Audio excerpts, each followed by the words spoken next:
Hey, fellow sociology droids. Ever feel like, you're working two jobs? One at school and one at home. Uh-huh. Tell me about it. Well, today we're going to unpack Arlie Hochschild's book, The Second Shift.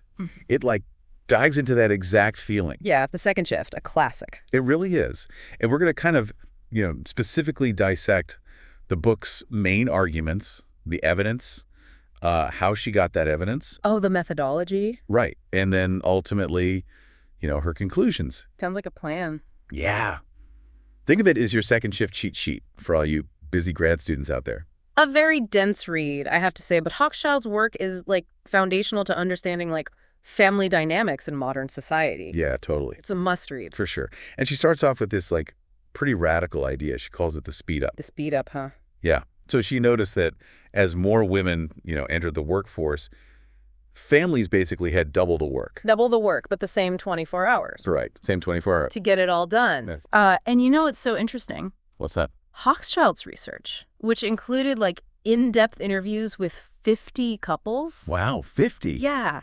And, observations of 12 families, in their homes, it found that even when both partners work full-time, Yeah. the burden of housework and childcare Oh, for sure. disproportionately falls on women. It's crazy. It is? It's literally like working a second shift, hence the title. Makes sense. Right. Yeah. She even quotes women saying, what I really need is a wife. Oh, yeah. That's a good one. Isn't that great? Yeah, it really captures, the essence of... The frustration. Right, the frustration. Yeah. Now, to kind of, break down how she got there, Yeah. Hochschild interviewed, a diverse group of people. Oh, yeah, for sure. Including artisans, students, professionals, Yeah. and even, employees from, a large manufacturing company. Interesting. Yeah. So it wasn't just, one socioeconomic group, Right. She was trying to get, The bigger picture. a more holistic view. Exactly. Yeah. And it wasn't just interviews, Oh, right. She used other data, too. Yeah. She brought in hard data. Oh. Using studies Alexander Solay's 1965, 1966 work that measured time spent on household tasks. Okay. Yeah, so it's she was, building a sociological case file. I like that. A sociological case file. Yeah. Right.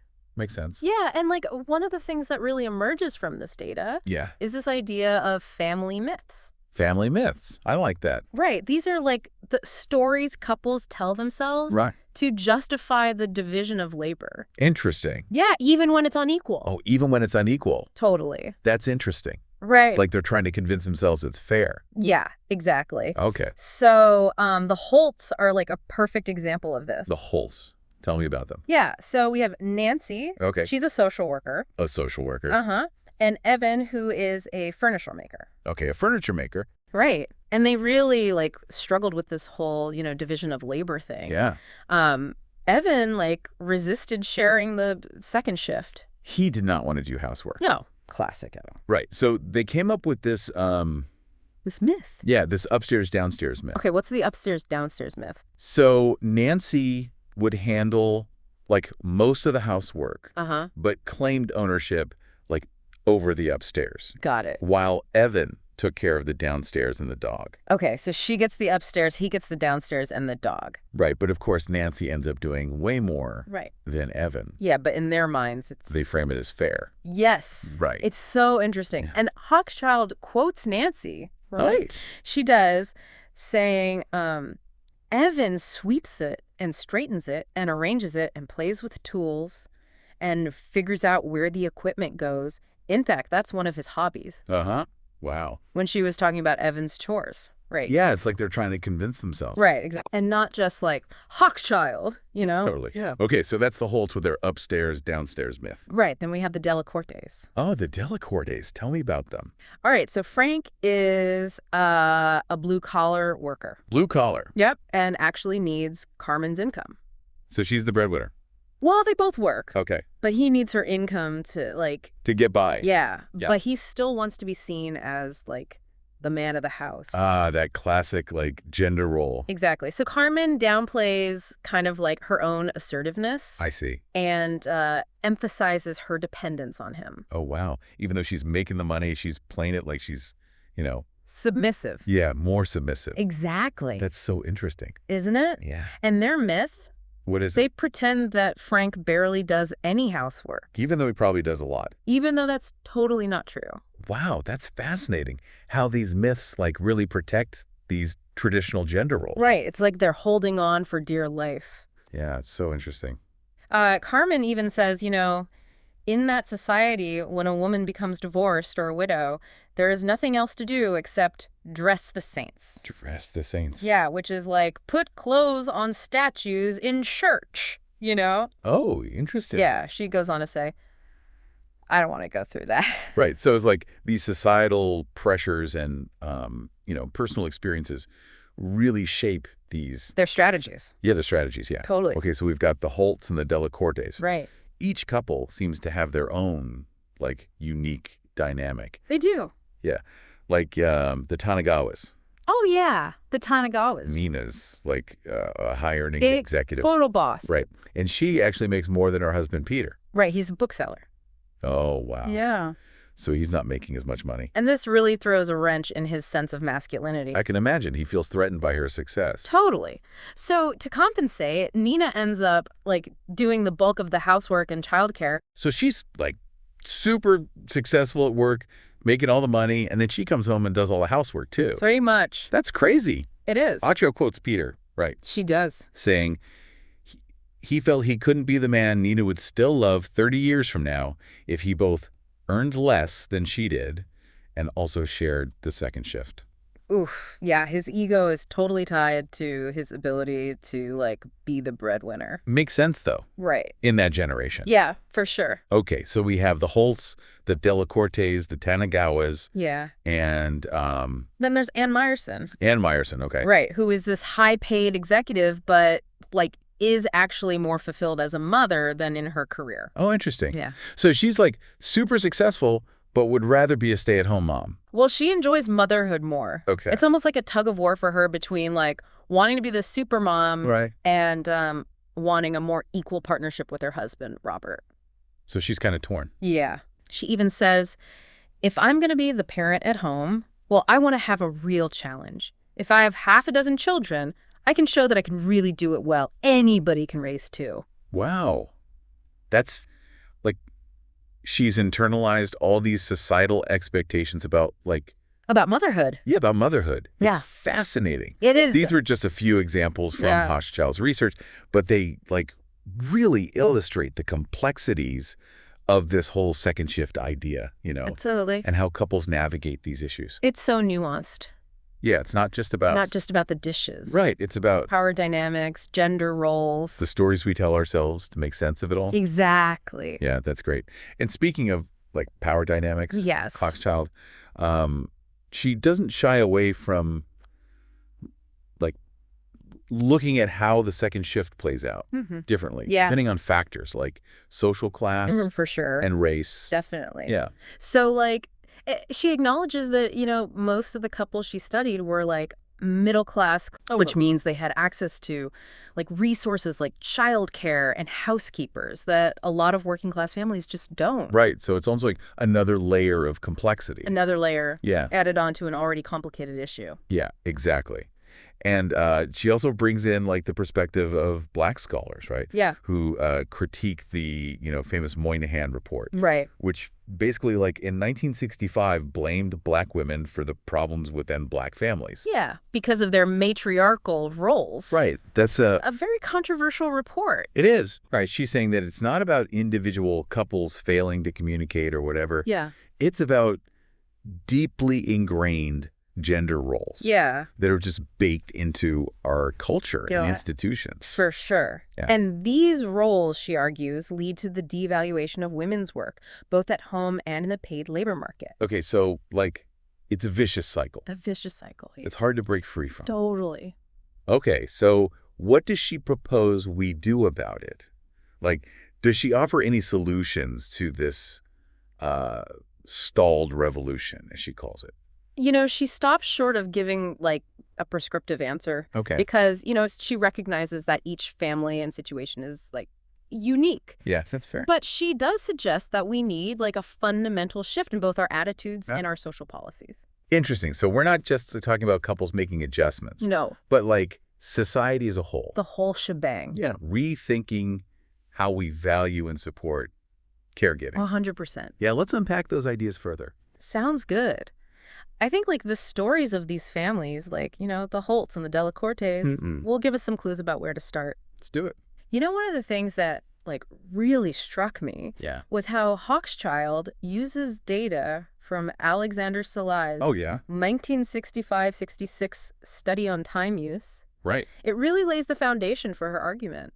Data always, helps make the argument, especially for, us sociology nerds out there. Oh, for sure. So, what were some of the stats that, stood out to you? Well, Scholai found that working women in the U.S. spent an average of 3 hours a day on housework. 3 hours. 3 hours. And men, I'm scared to ask. a measly 17 minutes. 17 minutes? Wow, that's a huge discrepancy. It is. No wonder women feel so overwhelmed. Totally. And it actually gets worse when it came to childcare. Oh, gosh. Women were spending around 50 minutes a day, solely focused on the kids, while men clocked in at a mere 12 minutes. Oh, my gosh, that's crazy. Crazy, right? Yeah. And, Hochschild's own research kind of backed this up, finding that even when couples said they were trying to, split things equally, women still ended up doing 2/3 of the daily chores at home. So even when, the intention is there, the reality is often very different. Sadly, yeah. Did Hochschild notice any differences in, the way men and women approach these tasks? Oh, definitely. How so? Well, she observed that women tend to, multitask. Oh, for sure. Think writing checks while keeping an eye on a toddler. Oh, yeah. Folding laundry while planning dinner. Oh, for sure. Constantly multitasking. Right. Whereas men usually, focused on one thing at a time. They'd cook dinner or take a kid to the park. Right. Almost like it was, a chore to check off a list. Right. Rather than this, ongoing flow of responsibility. Yeah, it's almost like men see it as a project with an end. Yeah. And women see it as, this never-ending cycle. Totally. Yeah. And that's not all. What else? Hochschild also found that men often gravitated towards the fun tasks, playing with the kids, taking them on outings. The classic fun dad versus responsible mom. Exactly. Yeah. And when it came to, housework, the less pleasant chores, like cleaning the bathroom, were usually left to the women. I mean, who wouldn't rather play catch or build a treehouse than, scrub a toilet? Right. But it really does speak to this, ingrained idea of men's work versus women's work. So within, supposedly modern families. Right. And this division of labor, it's not some random occurrence, right? Yeah.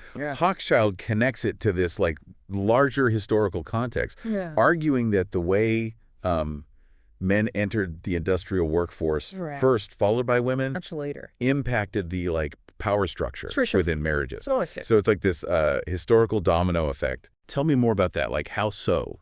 Okay, so initially, men entering the workforce, it increased their power within the family because they became the breadwinners. The breadwinners, right. Right. But then women started joining the workforce too. Yeah. And this kind of challenged that dynamic. Right, but it's not a smooth transition, right? It's more like a pendulum. Yeah, swinging back and forth. Back and forth. Never quite finding equilibrium. Right. And this shift has huge implications for families, right? She does. For example, Hochschild links the rise in female employment with a rise in divorce rates. Interesting. Suggesting that the strain of the second shift plays a role. Makes sense, though. It does. If one partner's carrying the weight of, both work and home life, it's bound to, create tension. For sure. And she calls this the stalled revolution. The stalled revolution. Right. Women have entered the workforce, but society hasn't adapted to support, families where both partners work. Right. We're stuck in this, in-between stage where women are expected to do it all, but without the systems to, make it work. Yeah, those systems are not in place. Yeah. Speaking of systems, does Hochschild offer any, concrete ways to, address this? She doesn't offer a one-size-fits-all solution. Okay. But she stresses the need for a fundamental shift. Okay. Both in, our attitudes and our social policies. Interesting. So it's not just about individual couples. Yeah, it's bigger than there. But, broader societal change. Yeah. Like, what kind of changes are we talking about? Think like affordable childcare, Okay. paid parental leave, Oh, and flexible work schedules. okay, so stuff that would, like, actually help working families. Yeah, those are the kinds of policies Hochschild believes could, like, make a real difference. It makes you wonder why these changes are taking so long. I know. Especially when, like, all the data shows, like, the benefits.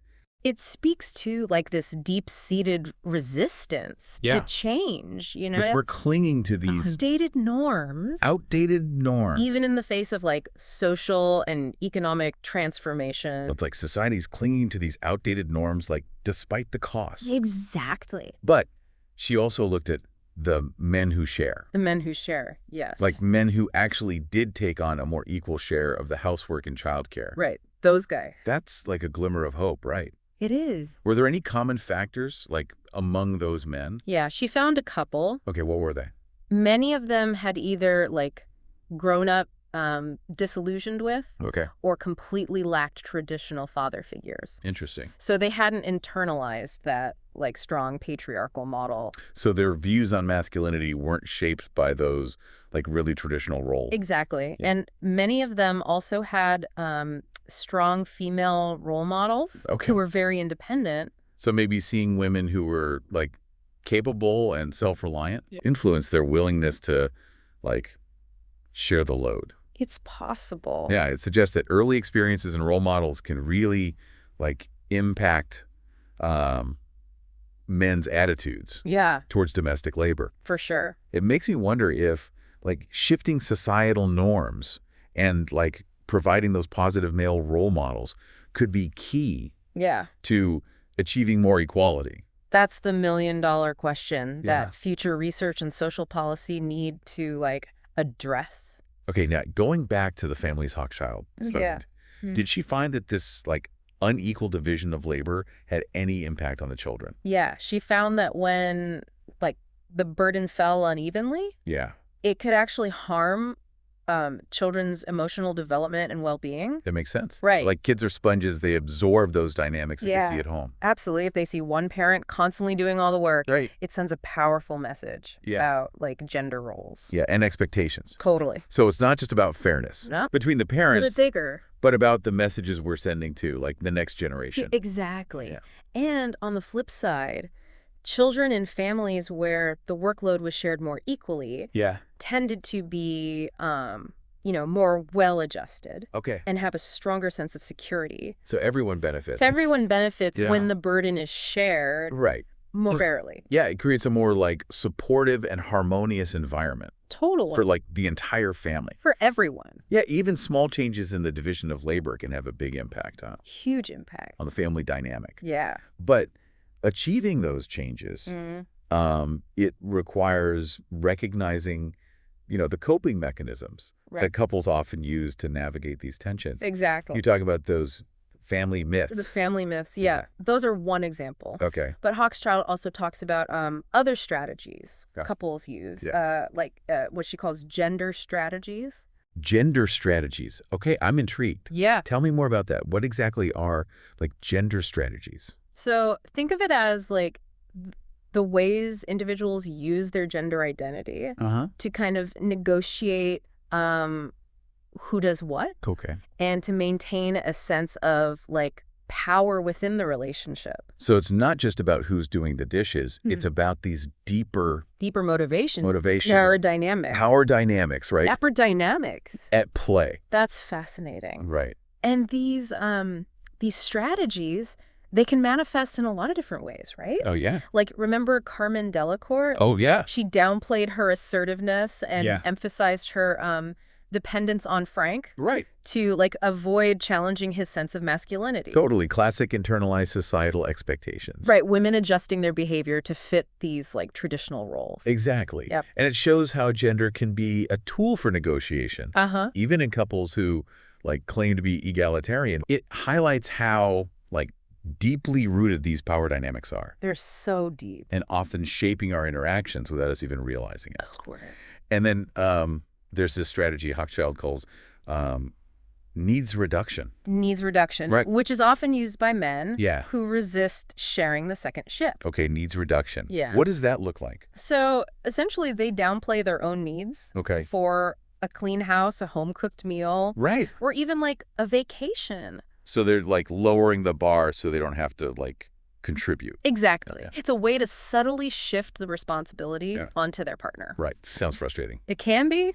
For the person who's left picking up the slack. Totally. It exposes the power imbalances that Yeah. can like lurk beneath the surface, Mm. even in couples who like say they believe in equality. Actions speak louder than words, right? Always. True equality needs more than just like good intentions. And she also points out this tactic called substitution, Substitution, where like men will offer something other than housework or childcare Right. as their contribution to the family. Exactly. So like taking on more responsibility at work, Yeah. earning a higher income, Yeah. maybe even doing DIY projects around the house, all those things. Yeah. Right. So it's like these alternative offerings become a way to balance the scales Yeah.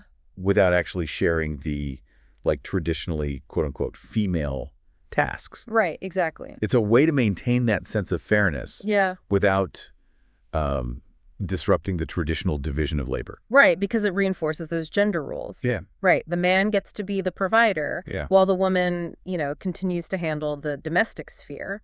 It's subtle, but like perpetuates inequality. It does. Yeah. Which is why like Hochschild stresses the importance of, recognizing and challenging these hidden power dynamics, Yeah. even in couples who appear like modern and egalitarian. It's a call to be more critical Yeah. and aware of the subtle ways Sure. inequality can persist. Absolutely. Yeah. We need to like constantly question our assumptions and push for a more like just an equitable division of labor, Yeah. both at home Yeah. and in the wider world. All of this really gets to the heart of like the emotional consequences of the second shift. Yeah, for sure. It can't be easy to like navigate all of these dynamics. It's not. Like Yeah.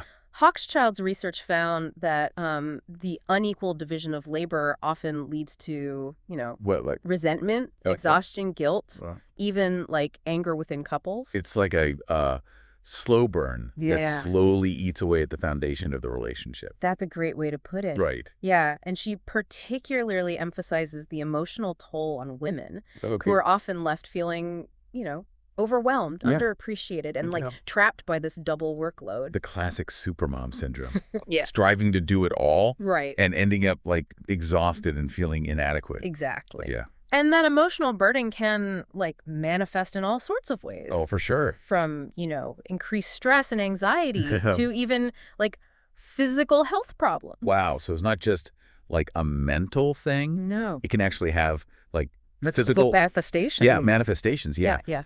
It's a stark reminder that what happens in the home Right. is connected to these like larger societal issues. Absolutely. We can't separate them. We can't. And while the focus is often on women, Mm-hmm. Hochschild points out that men can experience negative emotional consequences too. Really?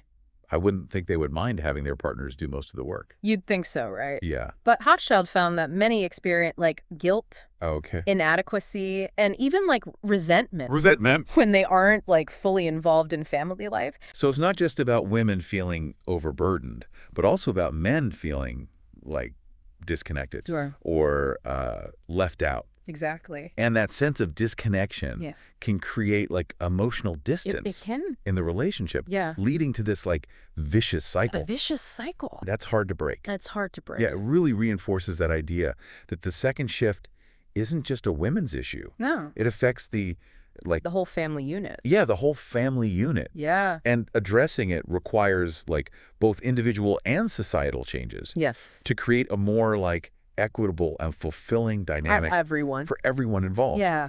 Now, to put all of this into context, Hochschild published The Second Shift in 1989, Right. a time of like major social and economic upheaval. Big changes. Yeah, huge changes. Yeah. How did that like influence her work? Well, the late 1980s saw a huge increase in women entering the workforce, but Right. also, like, this growing awareness of the challenges working mothers faced. So it was a period of both progress Yeah. and like pushback. Pushback, totally. And like Hochschild's book captured that tension Oh, perfectly. perfectly. It showed that like possibilities for women, Yeah. but also the like very real Rubbers they that they faced. Yeah. Yeah. It's remarkable how like relevant her work remains today, I know. given that those challenges haven't really disappeared. They haven't. It really speaks to the power of her analysis. Oh, for sure. Given all of these challenges, does Hochschild offer any like hope for the future? She does. She does. Yeah. Does she see a way past this like stalled revolution? Well, while recognizing the, like, deeply ingrained nature of gender roles and, resistance to change, Yeah. she expresses cautious optimism Okay. that a more equitable future is Okay. possible. So it's not a hopeless situation. Not at all. Okay, good. She believes that through, like, continued effort, Okay. open dialogue, and a willingness to, challenge those traditional norms, Right. we can build a society that better supports working families. That's encouraging to hear Yeah. because it can be easy to feel like overwhelmed by these, complex social issues, It can be. especially in the academic world. Yeah, for sure. But like Hochschild's work reminds us that even amid challenges, Yeah. there's always hope There is. for positive change. Right. There is. That's a great takeaway. It is. Yeah, it emphasizes the importance of like engaging with these issues, Oh, sure. both, intellectually Yeah. and practically Yeah. to create a better To future. make things better. Yeah. Now, as we start to kind of like wrap up our deep dives into the second shift, Yeah. I'm struck by like the sheer volume of information and insights Yeah. packed into this book. It's dense. It's a dense read, but so rewarding. It is. There's so much to unpack and analyze, There is. For me, like one of the most important takeaways Yeah. is the interconnectedness Yes. of work and family life. Totally. They're not like separate spheres. They're not. They're constantly influencing and shaping each other. Absolutely. Hochschild argues that we need to like move beyond that outdated model of the Yeah. male breadwinner and Yeah. female homemaker. Right. Most families today need two incomes Yeah.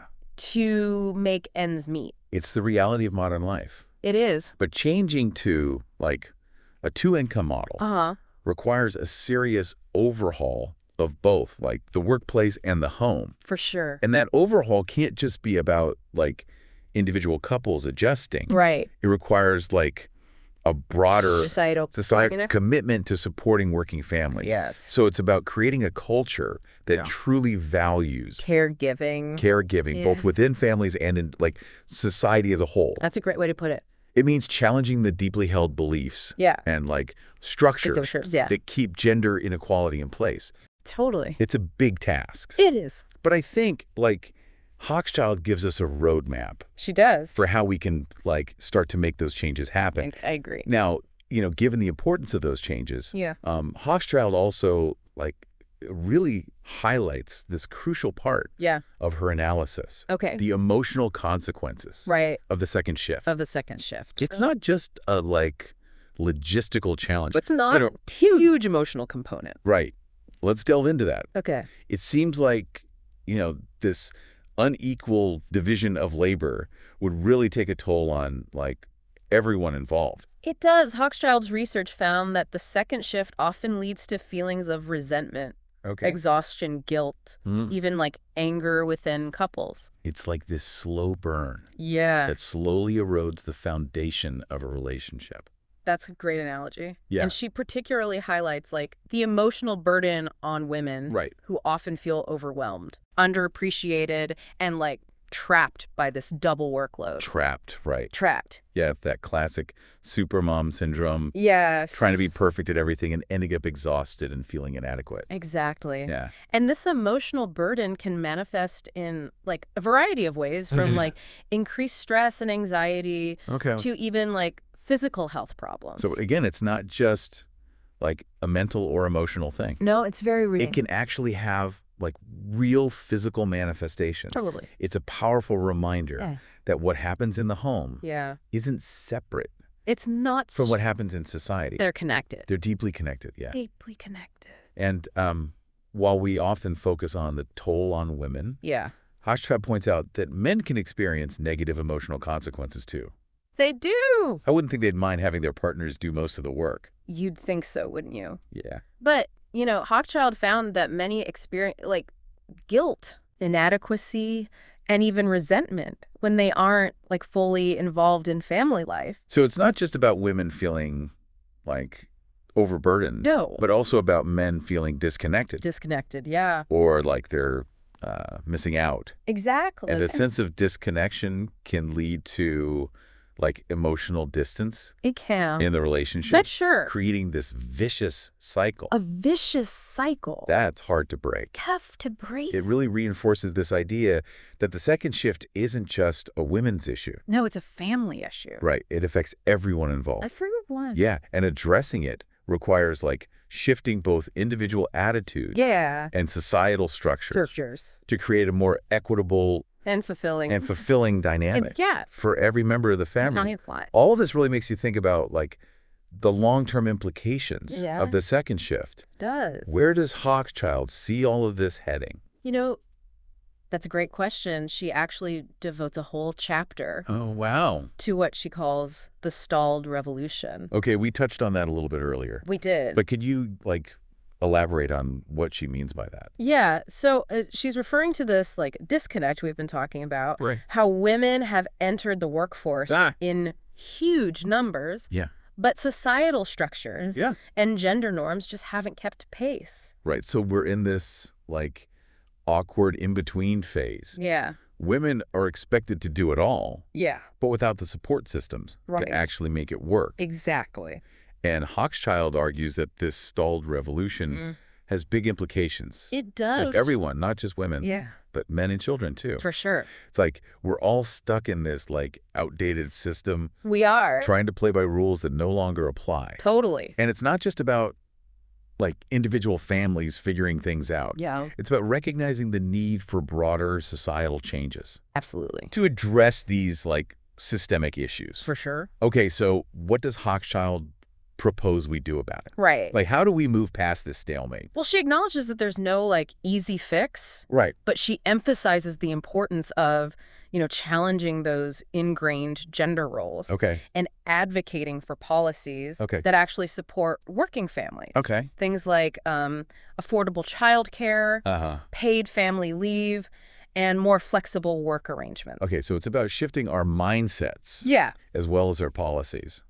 100%. Yeah. It's about recognizing the value of care work. Yeah. Both, within families and in society as a whole. Right. Creating a culture that values those contributions. Exactly. Regardless of who's making them. For sure. And that requires us to, be more aware. Yeah. Of the subtle ways right. gender norms influence our perceptions and behaviors. Right. To question those assumptions and push for a more, just equitable division of labor. Division of labor, yeah. Both at home and in the workplace. Absolutely. It's a tall order. It is. But, I think Hochschild's work provides a really powerful framework. It does. For how we can start to make those changes happen. I agree. I agree. And I think one of the most important takeaways from the second shift is the power of storytelling.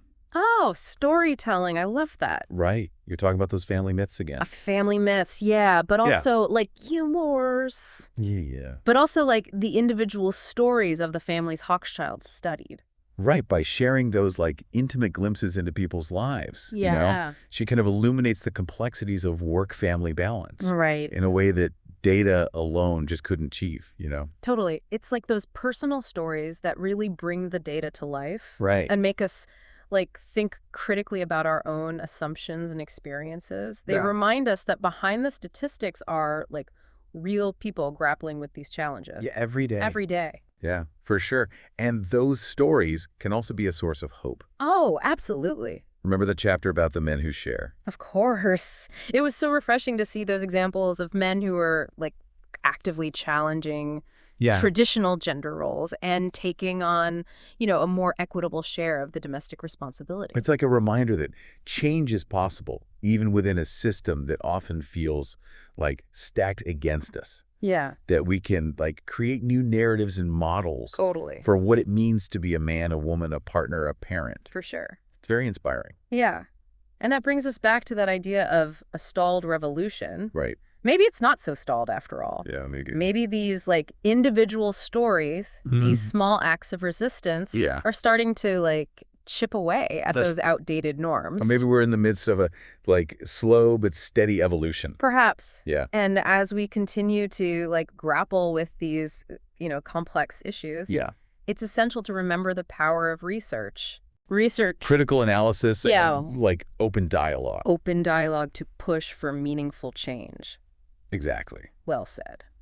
And as we wrap up our deep dive into the second shift, I want to leave our listeners with a question to ponder. Okay, shoot. Hochschild talks about the need for a politics of time. The politics of time, yeah. What do you think she means by that? Well, she's arguing that we need to like rethink how we value and allocate time, Okay. both, individually. Individually and Um, as a society. So it's not just about like couples dividing chores evenly. Yeah, it's big. It's about a bigger cultural shift. Exactly. We need to recognize that time spent on caregiving, whether it's raising children, looking after a sick family member, or even just keeping a household running, is valuable work, Yeah. even if it doesn't come with a paycheck. It's about moving away from the idea that caregiving is just like a private matter Yeah.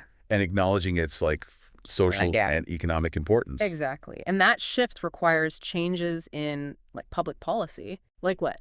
Things like affordable childcare, paid family leave, flexible work schedules. Right. So it's like, But it also requires like a change in how we view and respect care work. yeah, for sure. It's like investing in families and caregiving is an investment in the future of society. Couldn't have said it better myself. And that's a message that's like particularly relevant for us as sociologists, Better. as we study these complex social issues Right. and try to understand how they like shape our lives and communities. That's what we do. Yeah, it's a call to action for all of us to like use our knowledge and insights to advocate for, positive change. To make a difference. Yeah.